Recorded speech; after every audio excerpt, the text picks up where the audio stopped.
Welcome to triple S சமையல். இன்றைக்கி உளுத்தம்பருப்பு சட்னி எப்படி பண்ணுறதுன்னு பார்க்க போகிறோம். அதுக்கு வந்து கருப்பு உளுந்து எடுத்து வச்சுருக்கேன்.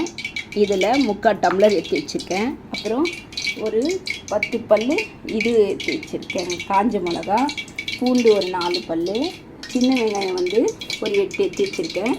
ஒரு பெத்தை, பெரிய பெத்தையில் தேங்காய் பெத்தை, குட்டியாக புளி, குட்டி சைஸ் புளி எடுத்து வச்சுருக்கேன். இங்கே பாருங்கள், எண்ணெய் ஊற்றி வச்சுருக்கேன்.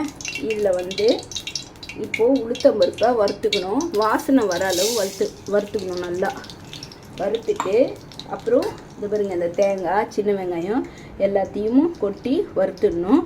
அப்புறம் இந்த காஞ்ச மிளகாவையும் கொட்டி வறுத்துடணும்.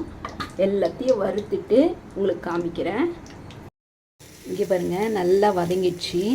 இப்போ வந்து இவ்வளோ அளவு உப்பு போட்டுட்டேன். அதில் இதை வந்து நல்லா ஆற வச்சு, ஃபேன் காற்றுல ஆற வச்சுட்டு மிக்ஸி ஜாரில் போட்டு நல்லா தண்ணி ஊற்றி அரைச்சிடணும்.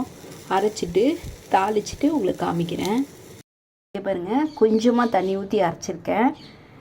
சட்னி ரெடி ஆகிடுச்சு. இப்போ தாளிக்க போகிறேன். இங்கே பாருங்கள், எண்ணெய் ஊற்றிருக்கேன். கடுகு போட்டு பொரிஞ்ச உடனே கருவேப்பிலையை போட்டுடணும். கேஸ் ஊற்றிடணும். ஊற்றிட்டு இதை உளுத்தம்பருப்பு சட்னியில் ஊற்றிடணும்.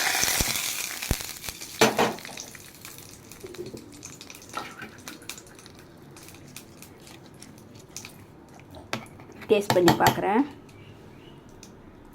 சூப்பர் டேஸ்ட்டாக இருக்குது. ஹெல்த்தியாகவும் இருக்கும். ஏன்னா சின்ன வெங்காயம், கருப்பு உளுந்துலாம் போட்டிருக்கோம் இல்லையா, அதனால்.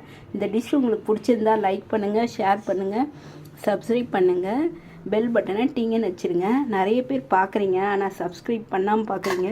ப்ளீஸ் சப்ஸ்கிரைப் பண்ணுங்கள். Thank you very much. இன்னொரு டிஷ்ஷோடு பார்க்கலாம். பாய்.